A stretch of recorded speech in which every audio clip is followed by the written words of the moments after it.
ಬೆಳಗೋಡು ಹೋಬಳಿ ಬೆಳಗೋಡು ಪಂಚಾಯತ್ ವ್ಯಾಪ್ತಿಯ ಮೂಗ್ಲಿ ಗ್ರಾಮದಲ್ಲಿ ಈ ದಿನ ಬೆಳಗ್ಗೆ ಶೋಭಾ ಅಂತಕ್ಕಂಥ ಹೆಣ್ಮಗಳು ತೋಟದಲ್ಲಿ ಕೃಷಿ ಮಾಡತಕ್ಕಂಥ ಸಂದರ್ಭದಲ್ಲಿ ಬೆಳಗ್ಗೆ 8:30ಕ್ಕೆ ಸರಿಸುಮಾರು ಆನೆ ಬಂದು ದಾಳಿ ಮಾಡಿದೆ.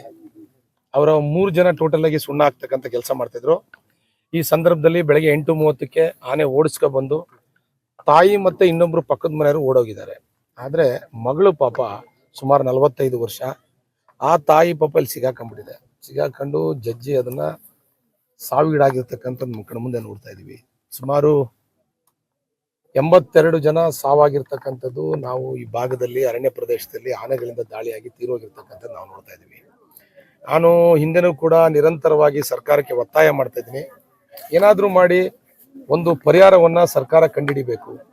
ನಿರಂತರವಾಗಿ ಸಾವಿಗೀಡಾಗ್ತಾ ಇದ್ದಾವೆ, ಆದ್ರೆ ಪರಿಹಾರ ಮಾತ್ರ ಶೂನ್ಯ ಆಗಿದೆ.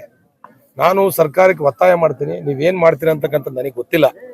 ಸರ್ಕಾರ ಒಂದೇ ಸತಿ ಪರಿಹಾರ ಮಾಡಬೇಕು, ನ್ಯಾಯನ ಕೊಡಬೇಕು. ಮುಗ್ಧ ಜನಗಳು ಬಲಿಯಾಗ್ಲಿಕ್ಕೆ ಅವಕಾಶವನ್ನ ಕೊಡಬಾರ್ದು. ನಾನು ಮಾನ್ಯ ಸಚಿವರು ಒತ್ತಾಯ ಮಾಡಿದಂಥ ಸಂದರ್ಭದಲ್ಲಿ ಈಶ್ವರ್ ಖಂಡ್ರೆ ಅವರು, ನಾನು ಅವ್ರು ತುಂಬಾ ಮಾಡ್ಲಿಕ್ಕೆ ಹೋಗ್ಲೇ ಎಲ್ಲ ವಿಚಾರನ ಮಾತಾಡಿ ಆನ್ಸರ್ ಮಾಡಿದ್ದಾರೆ. ಯಾಕಂದ್ರೆ ಅವ್ರ ತಂದೆಯವರನ್ನು ವೆಂಟಿಲೇಟರ್ ಇದ್ದಾರೆ ಅಂತ ಹೇಳಿ ಮಾಹಿತಿ ಸಿಕ್ಕಿದೆ. ಈ ನಿಟ್ಟಿನಲ್ಲಿ ನಾಡಿದ್ದು ಉಸ್ತುವಾರಿ ಸಚಿವರು ಕೂಡ 16ನೇ ತಾರೀಕಿಗೆ ಸಕಲೇಶಪುರದಲ್ಲಿ ಸಭೆಯನ್ನು ಕರೆದಿದ್ದಾರೆ. ಜನಸ್ಪಂದನ ಸಭೆಯನ್ನು ಕರೆದು ಸಾರ್ವಜನಿಕರಿಗೆ ಅನುಕೂಲ ಮಾಡತಕ್ಕಂಥ ಕೆಲಸವನ್ನ ಮಾಡಬೇಕು.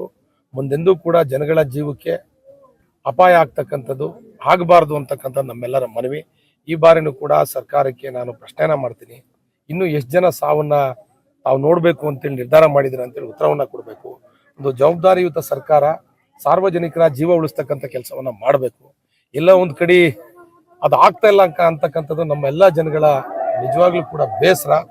16ನೇ ತಾರೀಕಿಗೆ ಬಂದಂತ ಸಂದರ್ಭದಲ್ಲಿ ಬೆಳೆಗಾರರ ಸಂಘಟನೆ, ಹೋರಾಟಗಾರರು, ಯಾರ್ಯಾರು ಕುಟುಂಬದವ್ರು ಸಾವಿಗೀಡಾಗಿದ್ದಾರೆ ಆ ಕುಟುಂಬದವ್ರ ಜೊತೆ 1 ಗಂಟೆ ಸಭೆ ಮಾಡೋದ್ರ ಮುಖಾಂತರ ಅವ್ರು ಏನ್ ಪರಿಹಾರ ಕೊಡ್ತಾರೆ, ಯಾವ ರೀತಿ ಮಾಡ್ತಾರೆ, ಮುಂದೆ ಸರ್ಕಾರ ಯಾವ ರೀತಿ ನಡ್ಕೊಳ್ಳುತ್ತೆ, ಮುಂದೆ ಸರ್ಕಾರ ಯಾವೆಲ್ಲ ಕ್ರಮಗಳನ್ನ ತಗೋತಾರೆ ಅಂತಕ್ಕಂಥ ಉತ್ತರವನ್ನು ಕೊಡಬೇಕು ಅಂತೇಳಿ ಈ ಮೂಲಕ ಒತ್ತಾಯ ಮಾಡ್ತಾರೆ. ಸರ್, ಇವರು ಡಿಮಾಂಡ್ ಏನು ಸರ್, ಸ್ಟ್ರೈಕ್ ಮಾಡಿದ್ರೆ?